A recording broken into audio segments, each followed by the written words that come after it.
On est parti pour une vidéo compliquée.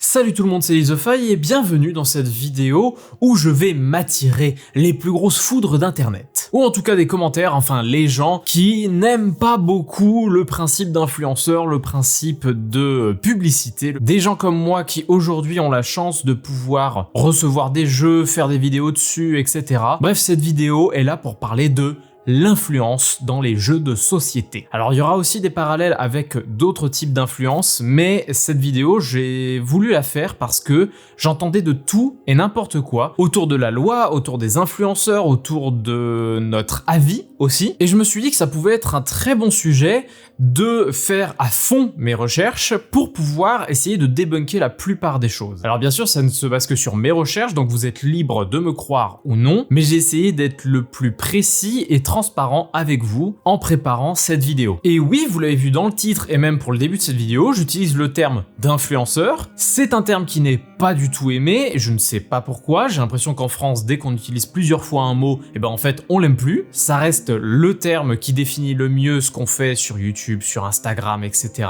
Et donc aujourd'hui, on parle de l'influence dans les jeux de société. Première partie, on va parler tout d'abord de mon rapport avec ce milieu-là. Ça va faire environ 2 ans que je suis à fond en tant que youtubeur jeux de société, et bah forcément je découvre enfin qu'est-ce que ça fait de recevoir plein de jeux de plein de gens, qu'est-ce que ça fait d'être contacté potentiellement pour parler de projets, qu'est-ce que ça fait de parfois être reconnu dans les conventions, etc. Parce que dans la rue jamais, hein, c'est un trop petit milieu pour pouvoir être reconnu dans la rue. Bref, maintenant j'ai une vision de qu'est-ce que ça fait toutes ces choses-là. Déjà, est-ce que ça fait plaisir? Oui, mais ça fait pas plaisir par rapport au fait que eh bien je reçois des jeux, etc. C'est plus la globalité du enfin mon travail et mon envie de partager des choses sert à quelque chose. Ça fait depuis février 2011 que je suis sur YouTube et ça fait que depuis environ 2 ans, voilà, que ça marche vraiment. Je suis passé par plein d'étapes, le jeu vidéo, les sagas MP3, et puis après j'ai parlé de cinéma, etc. Enfin bref, j'ai cherché un petit peu partout où est-ce que j'avais le plus envie de parler. Finalement, c'est tombé sur le jeu de société, mais le truc qui a fait que je faisais des vidéos sur internet, c'était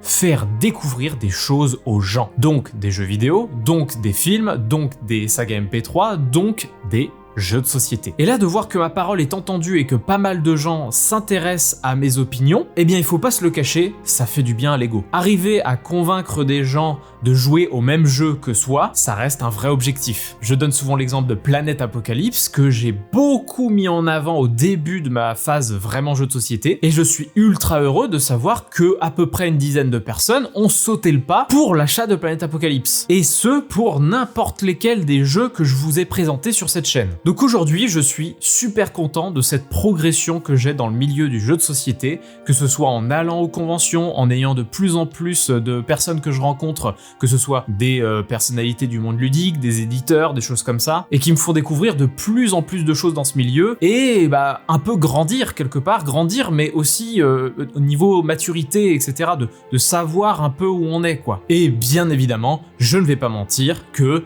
eh bien, avoir tout ça, bah, sans YouTube, sans cette montée que j'ai, bah, bien sûr que je ne les aurais pas eu. Mais évidemment, il y a un mais, ça ne me fait pas vivre pour autant cette chaîne YouTube. Car oui, aujourd'hui, je n'ai pour le moment jamais reçu de rémunération pour des vidéos. Alors je dis pour le moment car oui, j'essaie de le négocier avec des éditeurs ou des distributeurs notamment, mais jamais pour le moment je n'ai reçu de l'argent pour une vidéo ou pour parler de quoi que ce soit. Alors certains vont me dire t'as reçu des boîtes. Oui, mais ça pareil, on y revient un peu plus tard dans la vidéo. On va parler tout d'abord de comment je reçois tous ces jeux-là. La première fois que j'ai reçu des jeux de société, c'était à travers Asmodée, puisque Asmodée m'avait contacté sur ma page Instagram pour qu'ensuite je leur envoie un mail avec mes coordonnées, etc. Et ils m'ont dit tu auras potentiellement des jeux, et finalement ils m'ont envoyé une brouette de jeux pour ensuite recevoir régulièrement une liste de jeux qui sort dans les mois prochains et donc sélectionner des jeux que je pourrais recevoir. Ça, c'est le cas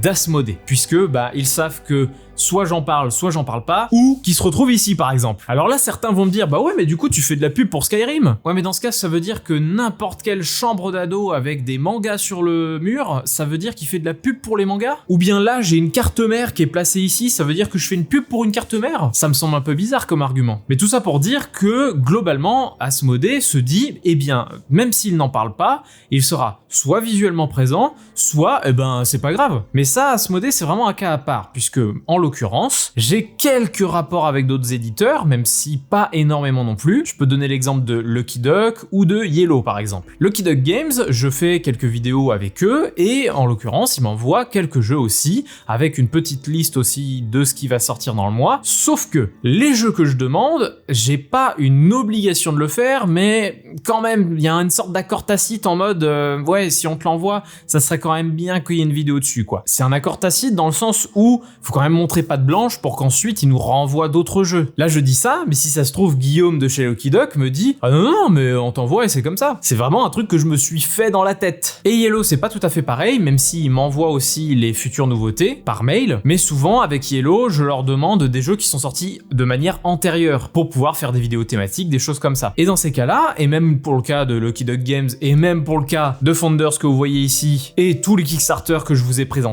c'est moi qui suis allé les voir directement. Il y en a certains qui vont me contacter avant pour qu'ensuite j'aille les voir, pour ensuite savoir si je suis intéressé, mais la plupart des temps, si un jeu ne m'attire pas, je vais utiliser ce terme là tout simplement, eh bien je ne vais pas proposer de faire une vidéo. Faut pas croire que j'accepte absolument tout ce qu'on me demande. J'en ai déjà refusé des projets, ça fait mal au cœur les premières fois, mais en fait au bout d'un moment on se rend compte qu'on peut plus tout faire. Et ça me permet de parler de ce point là, parce que j'ai vu quelques commentaires qui me disaient « C'est bizarre, on dirait que tu parles de tous les jeux que t'as vus dans les salons, on dirait juste que tu parles des jeux des copains, etc. » Alors ça va me permettre de parler de ça, je ne parle que des jeux qui m'ont plu. Mais je vais pouvoir nuancer ça au fur et à mesure de la vidéo. Faut que j'aborde point par point. Ça va être compliqué. Je ne parle que des jeux qui m'ont plu et ben oui, en général, j'essaie de faire une grosse sélection à chaque fois quand je vais dans les salons pour ne pas perdre de temps à aller voir des jeux qui ne m'intéressaient pas au final. Je vais vous donner un exemple d'un jeu qu'on avait découvert au Festival de Vichy dont je n'ai absolument pas parlé. Je crois que j'ai juste mis des images d'illustration. Il s'agit du jeu Virtual Revolution. Virtual Revolution est un jeu qui ne nous a pas plu, ni à moi, ni à mon acolyte, celui qui m'accompagne à chaque fois dans les conventions. Mais pourquoi il nous a pas plu? Eh bien parce que le jeu nous semblait être un vrai jeu de conquête, etc. Et finalement c'était un jeu de gestion où on avait un principe de majorité sur un territoire, avec des effets négatifs si on fait certaines actions, mais les effets négatifs n'étaient pas si impressionnants que ça, et surtout, je vais le dire aussi franchement que ça, on se faisait chier. Là, je vous ai parlé de Virtual Revolution, mais quel intérêt pour nous, pour vous, de vous parler d'un jeu que je ne veux pas que vous alliez voir?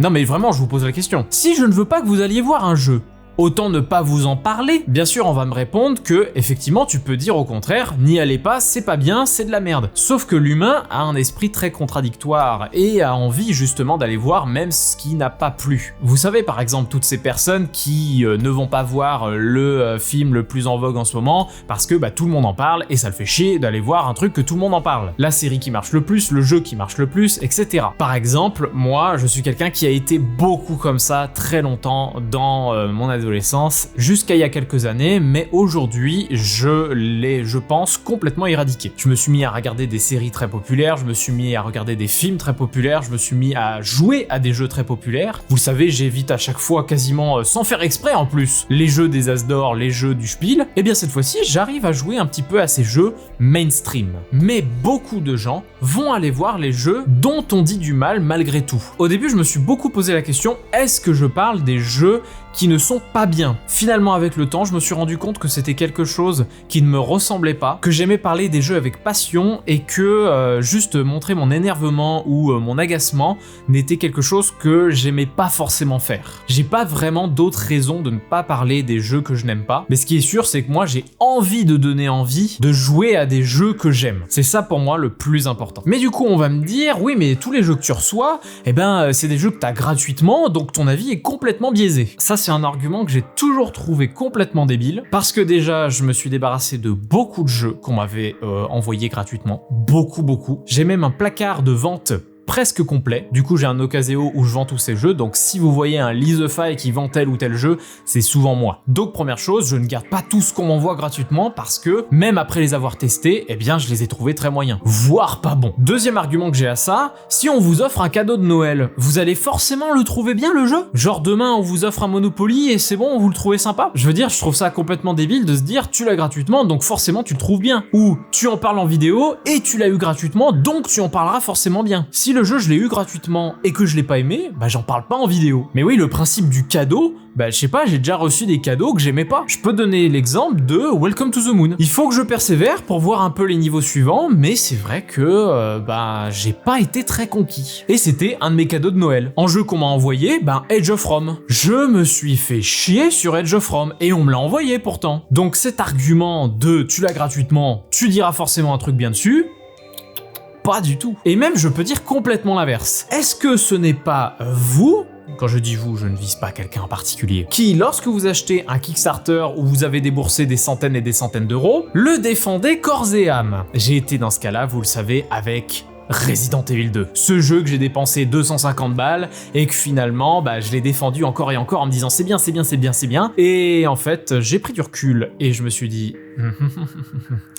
Tant pis pour mes 250 euros. Et ça, je l'ai vu plusieurs fois. Souvent, on va vouloir défendre notre jeu à très cher. Et parfois, inversement, on va se plaindre d'un jeu très cher parce qu'il en donne pas assez. Je pense par exemple à Descent, qui est un exemple qui ressort souvent, à 180 balles, la boîte, il y a quasiment rien dedans. Et en fait, bah, on nous dit c'est l'application. Mais oui, c'est l'application et c'est l'immersion qui a été amenée autour de tout ça. C'est beaucoup d'argent, c'est certain, mais ça dépend de l'expérience que vous cherchez. Donc ces arguments d'être biaisé si on achète ou si on reçoit gratuitement un jeu, bah c'est pas vrai. Sink or Swim, je l'ai acheté.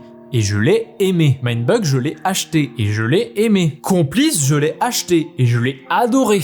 Et Reflet d'Acide, je l'ai acheté et...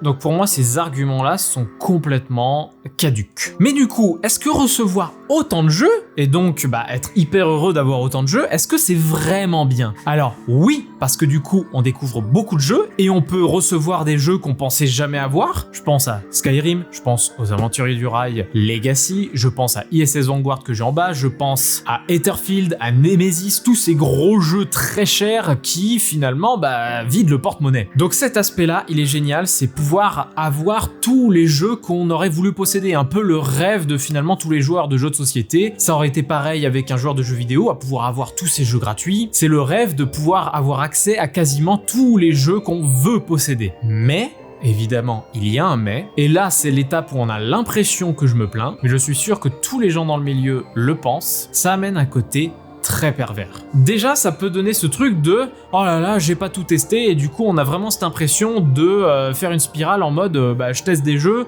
mais en fait, j'en reçois encore plus, donc faut encore que j'en teste, encore, et finalement, on s'en sort plus jamais. Sur cet aspect-là, moi, j'essaie de mettre un point d'honneur à rejouer à mes jeux. Evil Eye Priest, c'est un jeu que j'aime beaucoup, et Evil Eye Priest, eh bien, c'est un jeu que j'essaie de ressortir régulièrement. Pareil pour Captain Flip, c'est un jeu que j'ai beaucoup ressorti, parce que c'est un jeu que j'aime beaucoup, et c'est pas parce que j'ai d'autres jeux courts que je vais le délaisser. Donc cet aspect-là, déjà, il est pénible, c'est que on a cette impression de devoir forcément jouer à tout pour pouvoir présenter tout ou pour pouvoir préparer nos vidéos. Parce qu'il y a ça aussi qu'il faut se dire, c'est que c'est pas parce qu'on envoie des jeux que on doit rien faire, entre guillemets. Même si nous n'avons pas d'obligation, puisque bah, précisément nous n'avons pas d'obligation, eh bien on a quand même ce truc de se dire, allez, je vais quand même parler de ce jeu, je vais quand même essayer de jouer à ce jeu pour voir si je peux en parler en vidéo, etc. Mais aussi, ça nous fait voir un petit peu l'état du milieu du jeu de société. Aujourd'hui, dans le monde du jeu et du coup dans le monde de l'édition finalement, beaucoup de jeux sortent, énormément de jeux sortent, et un jeu édité est souvent un jeu fonctionnel, ou en tout cas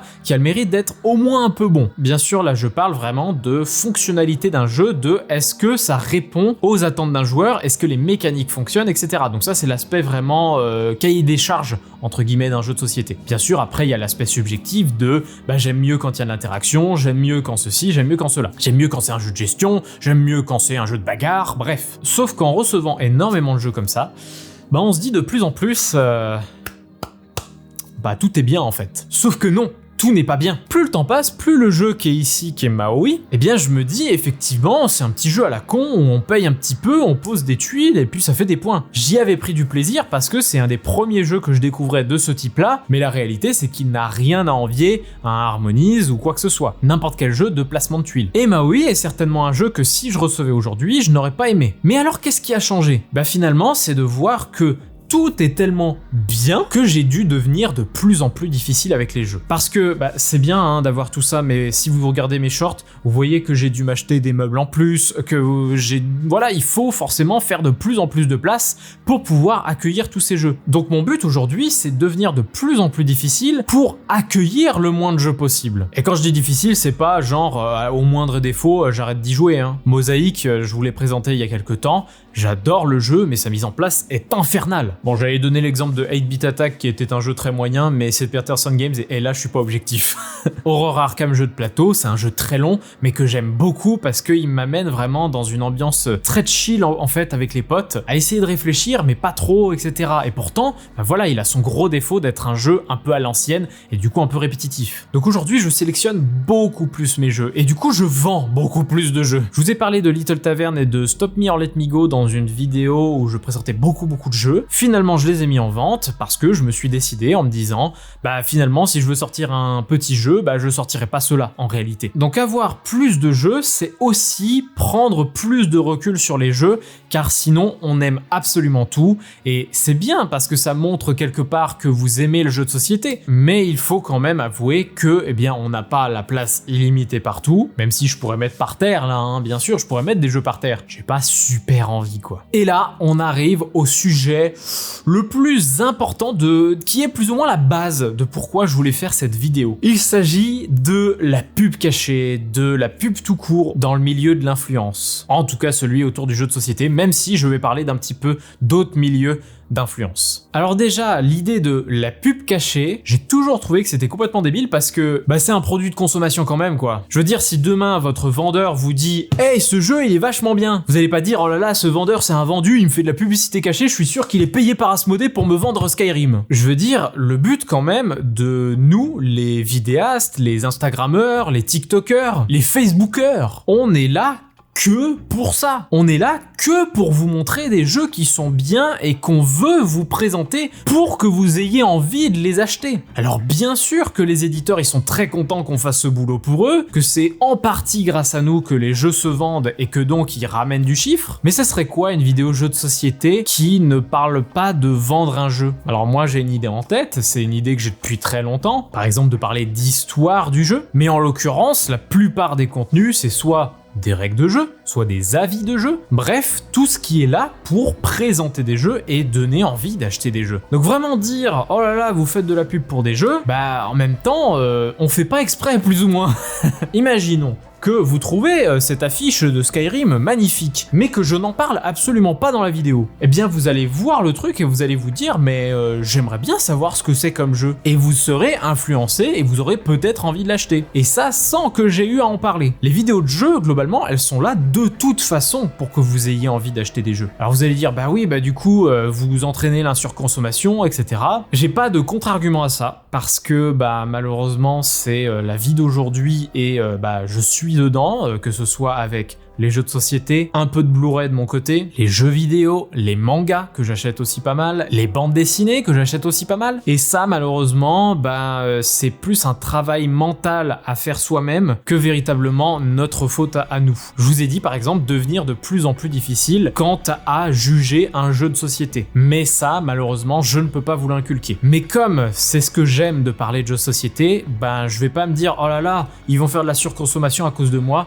juste pour arrêter les vidéos. Je peux pas être plus honnête que ça. Et faut pas oublier une chose, est-ce que je suis vraiment si impactant que ça? Dans le milieu du jeu, est-ce que je suis si impactant pour vous donner envie d'acheter des jeux? Alors je sais que c'est un peu le cas, mais par exemple, je ne suis pas si impactant en ce qui concerne la vente chez Déclic Ludique. Depuis quelques temps, je propose un code de 10% sur Déclic Ludique en mettant le code LiseFaille, et vous pouvez commander vos jeux à moins de 10%, et comme ça en plus, vous soutenez la chaîne, et ça aurait été un moyen pour moi de récupérer un petit peu de sous-sous. Eh bien croyez-le ou non, mais pour le moment aucune commande n'a été faite avec ce code. Car oui, c'est des codes tracés, c'est fait exprès pour justement avoir l'impact. Est-ce que ça veut dire pour autant que je n'ai pas vendu de jeux? Non, ça veut pas dire ça, puisque je sais que j'ai vendu des jeux, je sais que j'ai aidé à vendre des jeux, et notamment si on fait un calcul tout simple, avec des pourcentages qui sont assez réalistes, si sur 1000 vues, 1% de vous achète un jeu dans la vidéo, eh bien j'ai vendu 10 boîtes. Et 1% dans le milieu commercial, marketing, eh bien c'est assez réaliste. Et c'est même plutôt petit. Et même si je fais 0,5%, ça fait 5 boîtes. Donc oui, j'ai un impact sur le milieu, mais de là à dire que je peux tout vous faire faire,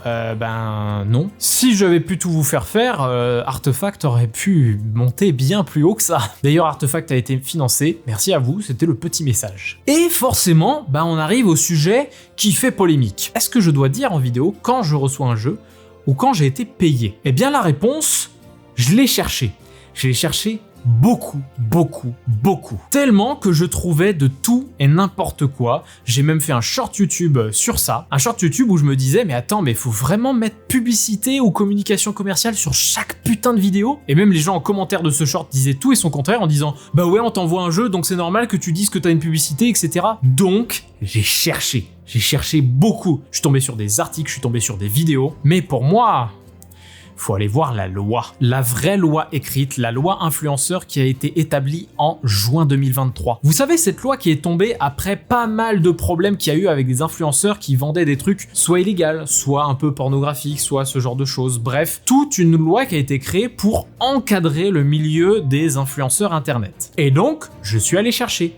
Et je vais vous en lire un petit bout. La loi ici, elle est beaucoup là pour encadrer notamment les dérives qu'il y a eu dans ce milieu. Et je peux tout à fait comprendre ça, je vais lire certains passages justement pour vous montrer les parties qui nous intéressent, car l'article 2, 3, 4 sont des articles qui nous intéressent assez peu finalement, puisqu'ils encadrent particulièrement justement les dérives du secteur. On va commencer par l'article 5, qui est celui qui m'avait mis la puce à l'oreille déjà sur pas mal de choses. La promotion de biens, de services ou d'une cause quelconque réalisée par des personnes mentionnées à l'article 1er doit être explicitement indiquée par la mention publicité, entre guillemets, ou la mention collaboration commerciale, entre guillemets aussi. Cette mention est claire, lisible et identifiable sur l'image ou sur la vidéo, sous tous les formats, durant l'intégralité de la promotion. Et la suite de l'article, c'est qu'est-ce qu'on encourt si jamais on ne le fait pas. Donc déjà, il y a ce fameux publicité ou communication commerciale qui est bien entre guillemets, donc ça veut dire que c'est ces deux mots-là qu'il faut indiquer dans la vidéo. Et effectivement, vous avez pu voir des vidéos de beaucoup de youtubeurs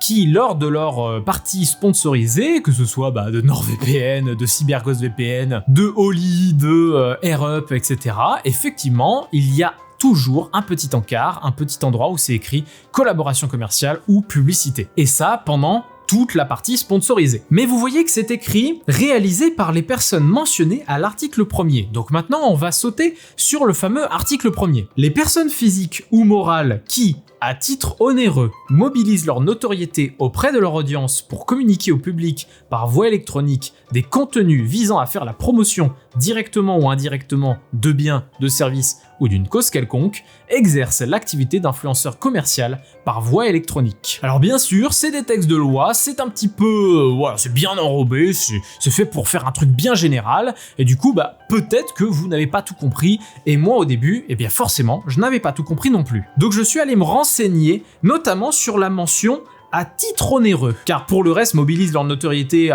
auprès de leur audience pour vendre, etc. Ça, oui, ça, effectivement, on le fait. Mais qu'est-ce que ça veut dire à titre onéreux? Eh bien, c'est là où, malheureusement, il y a une sorte de flou. Car lorsqu'on cherche sur internet en termes juridiques, eh bien à titre onéreux dans ce cas-là veut dire lorsque chacune des parties reçoit de l'autre un avantage en contrepartie de celui qu'elle procure. Mais, et c'est là toute la nuance, il est à titre gratuit lorsque l'une des parties procure à l'autre un avantage sans attendre ni recevoir de contrepartie. Et c'est là où il va y avoir un petit flou. Car pour absolument tous mes jeux que je reçois, je vous ai dit qu'il y avait une sorte d'accord tacite ou en tout cas qu'il fallait montrer juste patte blanche pour ensuite recevoir d'autres jeux. Mais la plupart du temps, et notamment pour Asmodée, je reçois des jeux et je suis pas obligé d'en parler. Je n'ai jamais pour le moment eu une obligation en termes de vidéo, c'est-à-dire que je faisais la vidéo absolument que je voulais, il n'avait pas de droit de regard dessus, et du coup, moi j'avais carte blanche. Donc effectivement, ne pas gagner d'argent,